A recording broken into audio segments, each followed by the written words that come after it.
ભોયકા ગામની 77 વર્ષની વૃદ્ધા પર નરાધમે દુષ્કર્મ ગુજાર્યું।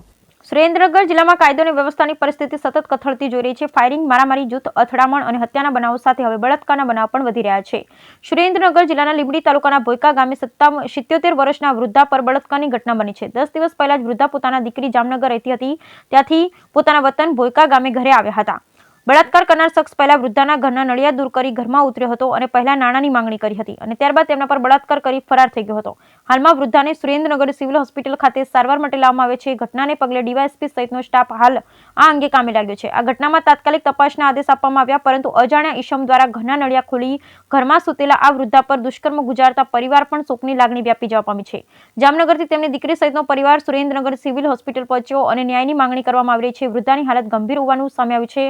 તેમના મેડિકલ ટેસ્ટ પણ શરૂ કરવામાં આવ્યા। હવે 77 વર્ષના વૃદ્ધા પર આ પ્રકારની ઘટનાઓ બની રહી છે, ત્યારે સમાજમાં તર્ક વિતર્ક સર્જાયા। હાલમાં ચેકઅપ માટે વૃદ્ધાને સિવિલ હોસ્પિટલ ખાતે રાખવામાં આવ્યા છે અને પોલીસ પણ ત્યાં દોડી ગઈ છે અને આ અંગે તપાસ હાથ ધરી છે। બ્યુરો રિપોર્ટ મહેશભાઈ ઉતેરિયા, સુરેન્દ્રનગર।